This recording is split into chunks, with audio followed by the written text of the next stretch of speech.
The program that you're about to see may require you to use your eyes more than your ears. This is Focus.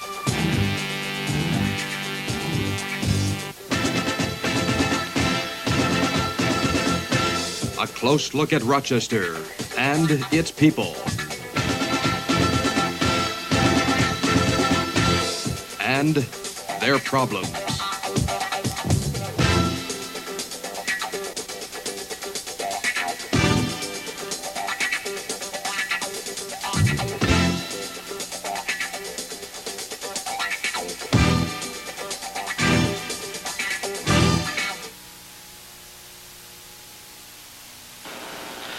Welcome to a program of Sign Mime to be presented today by the Drama Club of the National Technical Institute for the Deaf. NTID, as it is commonly known, is located on the campus of Rochester Institute of Technology. It is a congressionally funded post-secondary program with one primary mission, that of preparing deaf students for technical careers that will lead to successful employment. My name is Jack Smith, and I'm Director of Public Information for NTID. On my left is Dr. William E. Castle, Dean of NTID, and on his left, Professor Robert Panera, who is responsible for the Experimental Educational Theater at NTID. He joined NTID in 1967 as the first deaf faculty member. Mr. Panera is author of numerous articles on deaf education and also on the theater. He has lectured on the history of the theater at the Eugene O'Neill Memorial Foundation in Waterford, Connecticut, and is a consultant to the National Theater of the Deaf. Bob, how often does the Drama Club perform, and how many students exactly participate? Oh, we have 2 shows each quarter during the school year. And we have approximately 50 students participating as performers, set designers and artists, stage construction crew, promotional activities and things like that. Well, tell our audience, is Sign Mime really a heightened form of visual communication or visual language for the deaf? Well, yes. Everyday sign language is like what I'm doing now. Very prosaic, not very exciting to us, but it does its job, education and work. But on the stage, we try for something more colorful, something with a flavor. We try to paint pictures in the air, and probably it's best expressed by one critic who reviewed a performance of a National Theater of the Deaf not long ago. He said, quote, "A word in hand is worth 2 in the mouth." Dr. Castle, can you give us a brief statement on exactly what benefit the experimental theater is to the deaf at NTID? Well, Jack, in the 2 years in which we've had a drama club at NTID, we've learned very quickly that there's nothing in the form of activity that turns the deaf student on more, both in terms of those who would perform on the stage and those who want to watch the others perform. And we feel it can be used as a very important educational tool for teaching many things to the deaf students. To give you an example, this past summer, one thing that occurred at the Junior NAD convention was what was called a mock trial.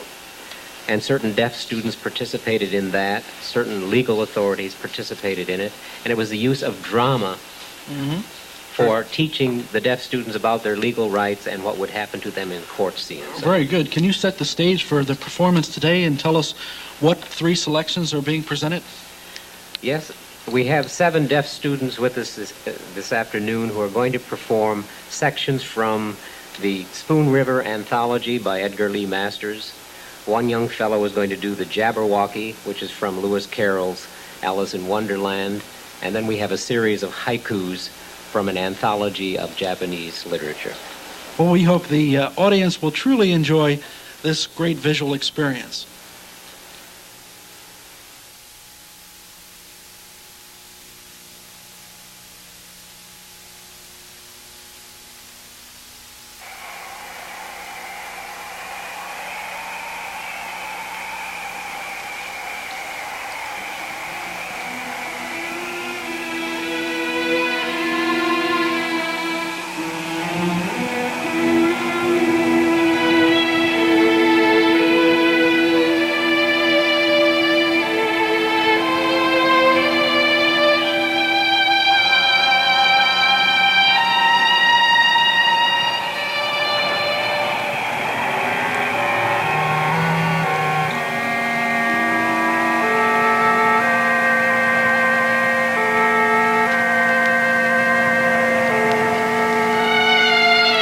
Where are Rosby, Walter, Luke, Will, and Fesper? The weak of wool, the strong of arm, the calm, the boozer, the fighter. All are sleeping on the hill. One passed in a fever. One was burned in a train wreck. One was killed in a brawl. One died in an asylum. One almost reached the heights of art, but missed and sank to the dust. All are sleeping, sleeping, sleeping on the hill.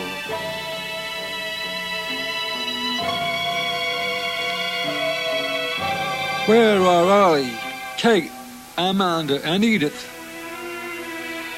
The tender heart, the simple soul, the loud, the proud, the happy one.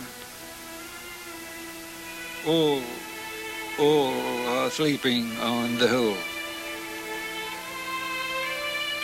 One died an unwilling childbirth, one of a thwarted love, one at the hands of a brute and a brothel, one of a broken pride in the search for heart's desire was brought to a little space by Ollie and Kate and Meg. All are sleeping, sleeping, sleeping on the hill.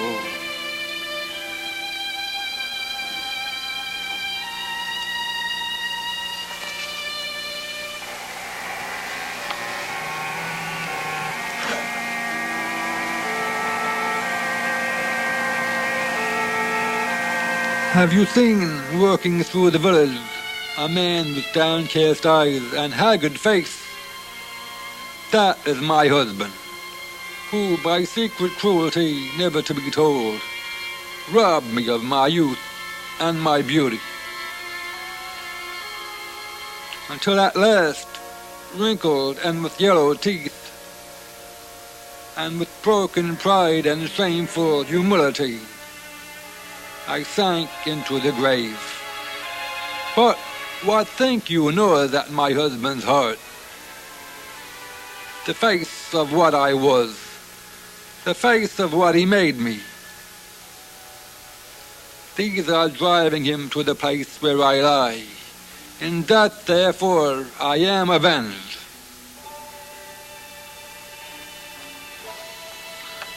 She took my strength by minutes. She took my life by hours. She drained me like a fevered moon that saps the spinning world. The days went by like shadows, the minutes weird like stars. She took the pity from my heart and made it into smiles.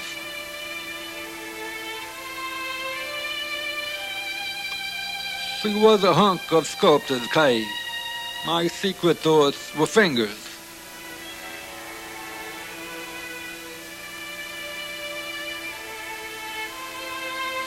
They flew behind her pensive brow and lined it deep with pain. They set the lips and sagged the cheeks and drooped the eyes with sorrow.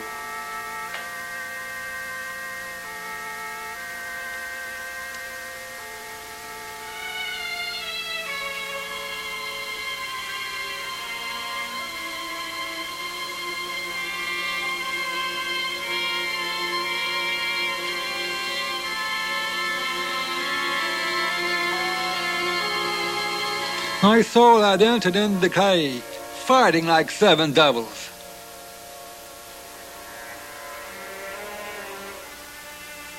It wasn't mine, it wasn't hers.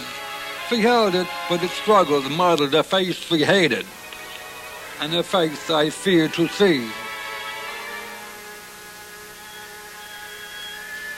I beat the windows, shook the bolts. I hid me in a corner. And then she died, and hunted me for life.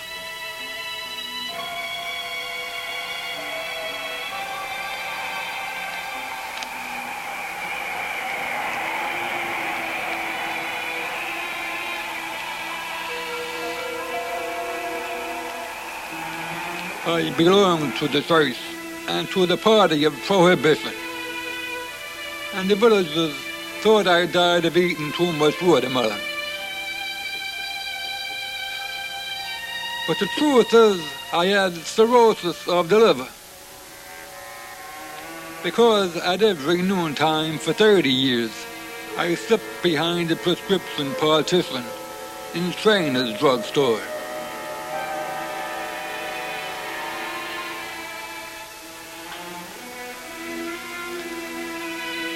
And there behind the counter, I would pour myself a generous drink.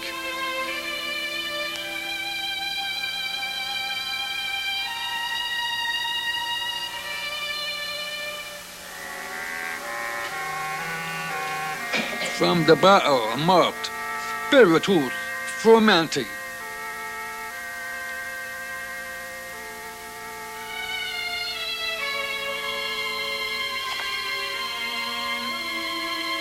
My name used to be in the papers daily as having dined somewhere, or traveled somewhere, or rented a house in Paris, where I entertained the nobility.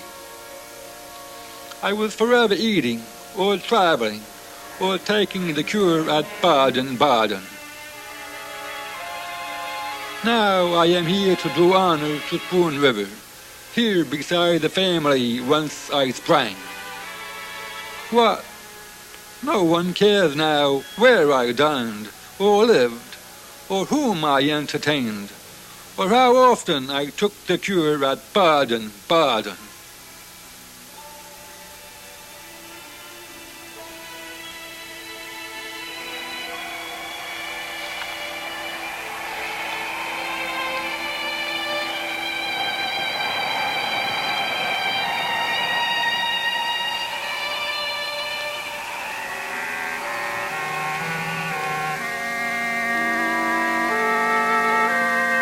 Out of a cell into this darkened space, the end at 25.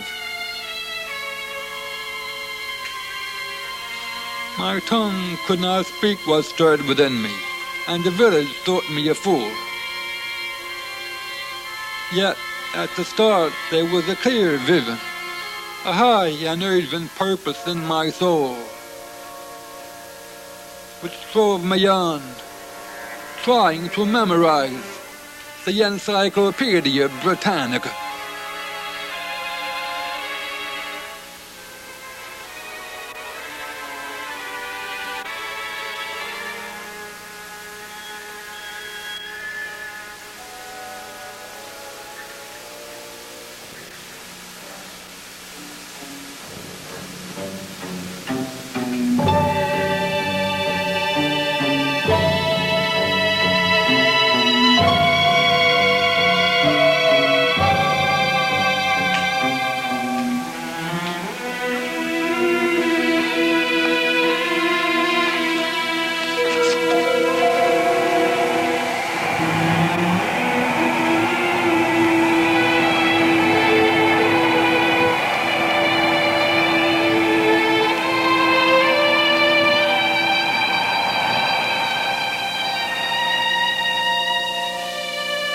I wanted to go away to Cardiff, but Rich Van Persis wouldn't help me.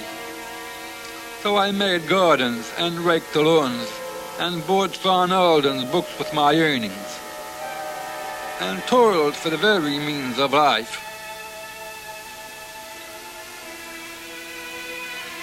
I wanted to marry Delia Prickett, but how could I do it with what I earned? And there was Ann Persis, more than 70, who sat in a wheelchair half alive, with a throat so paralyzed that when she swallowed, the soup ran out of her mouth like a duck.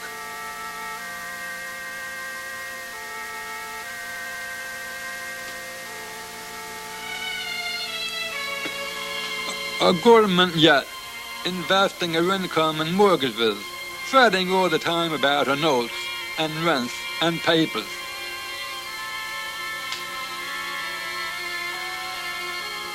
That day I was sawing wood for her and reading Proudhon in between. I went into the house for a drink of water, and there she sat, asleep in her chair.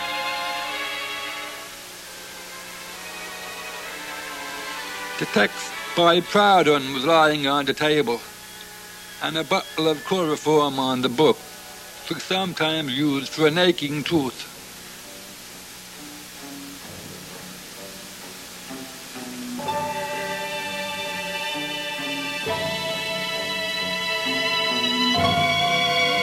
I poured the chloroform on a handkerchief and held it to her nose till she died.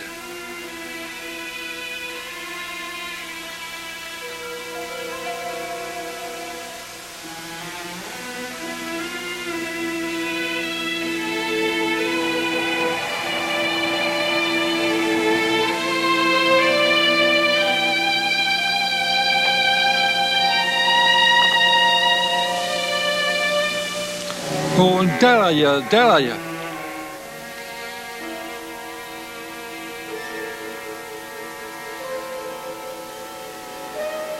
The coroner says she died of heart failure.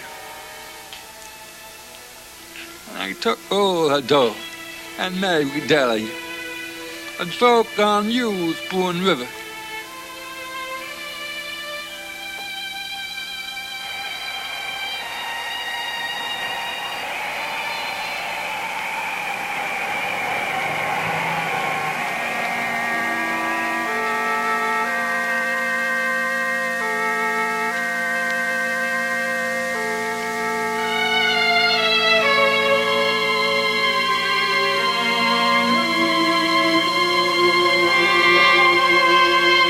The earth keeps on vibration going there in your heart, and that is you. And if the people find that you can fiddle, why fiddle you must for all your life. What do you see? The wind in the clover, or a meadow to walk through to the river?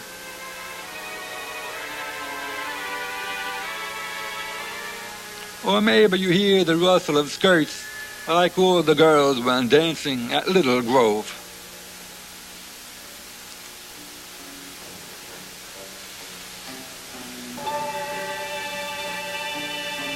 To the farmer, a high pillar of dust or whirling leaves means ruinous drought.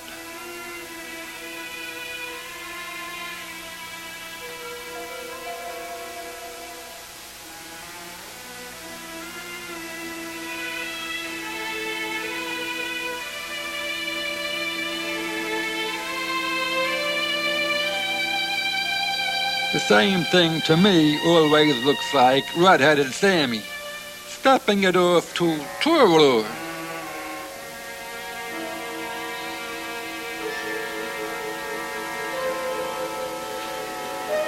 How could I sow my 40 acres, not to speak of getting more, with a medley of horns, bassoons, and piccolos stirred in my brain by crows and robins, and the creak of a windmill? Only these.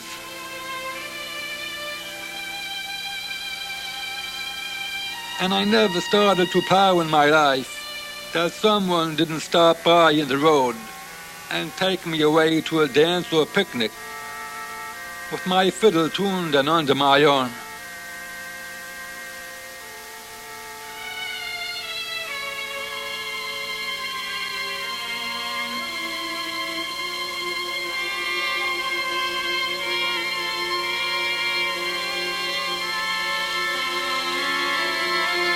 I ended up with 40 acres.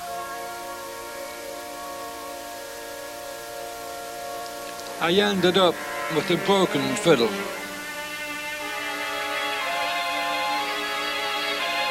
And a broken laugh. And 1,000 memories. And not a single regret.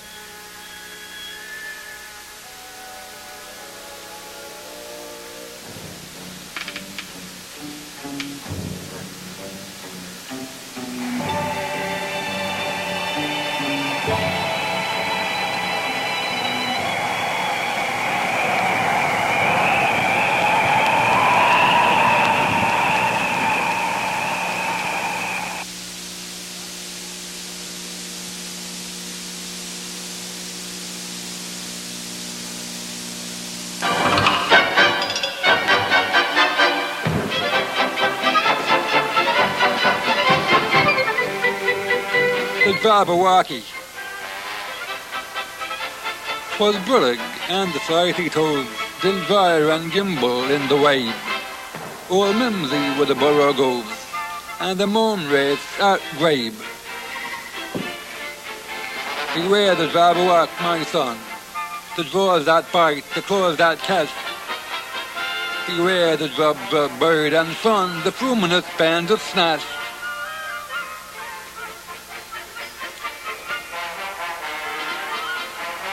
He took his vorpal sword in hand, long time the mansion for he thought.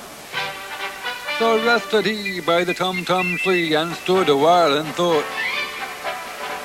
And as an office thought he stood, the Jabberwock with eyes of flame came whiffling through the tall tree wood and burbled as it came. 1, 2, 1, 2, went through and through. The vorpal blade went snick-a-snack. He left it dead, and with its head he went galumphing back. And hast thou slain the Jabberwock? Come to my arms, my beamish boy. O Frabs the stay, Calloo, Calais, he chortled in his voice. 'Twas brillig, and the slighty toads did gyre and gimble in the wave. Old Mimsy with the borogoves and the moon wraiths at grave.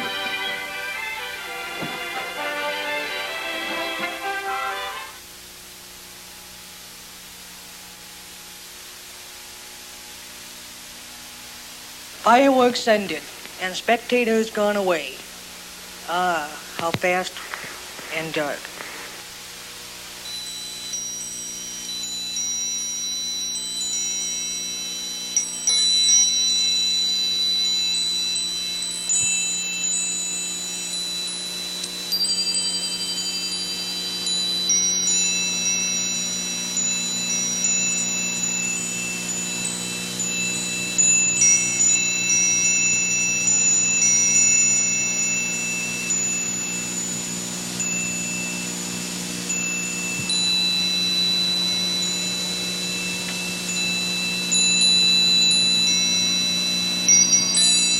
Ball from the mound connects and blasts out the sun, leaving darkness there.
This snowy morning, that black crow I hate so much, but it's beautiful.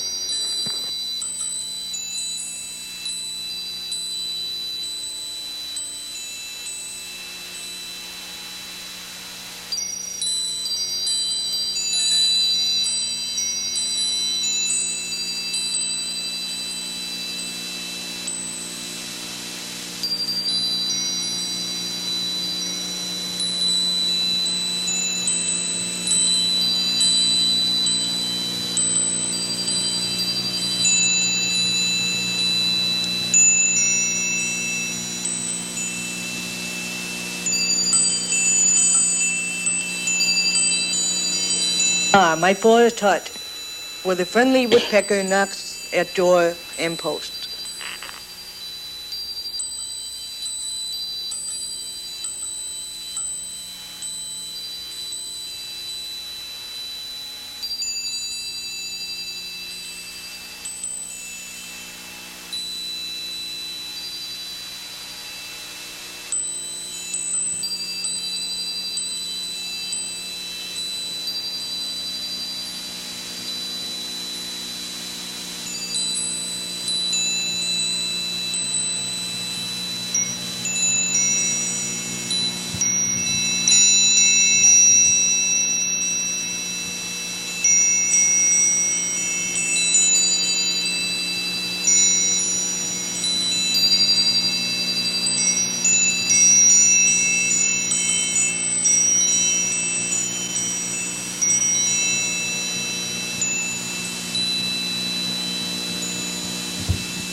A saddening world. Flowers whose sweet bloom must fall, as we too, alas.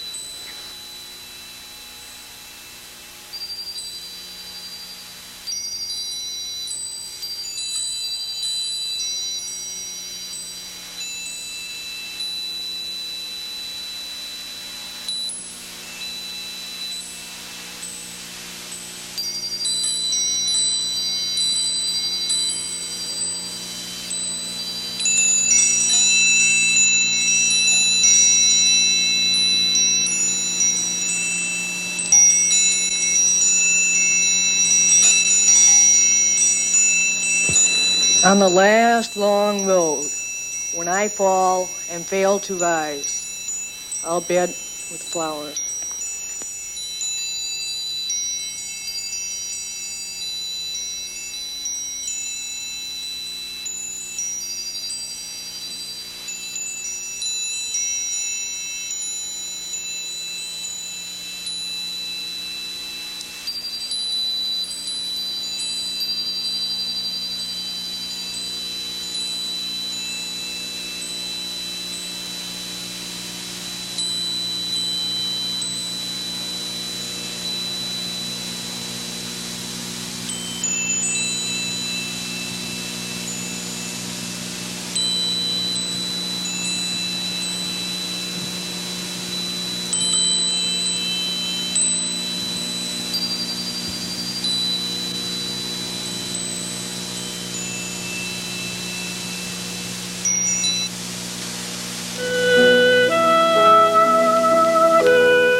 Spoon River by Edgar Masters, The Jabberwocky by Lewis Carroll, and Haiku Harvest, a Japanese poem, was presented on Focus today by students of the National Technical Institute for the Deaf Educational Theater at the Rochester Institute of Technology under the direction of Mr. Robert F. Panera. If you have any comments or suggestions concerning this program, please feel free to address them to Focus, in care of WOKR-TV, 4225 West Henrietta Road, Rochester, New York. And join us next week on Focus when we present a program entitled Bran X, concerning Rochester's X-rated movies.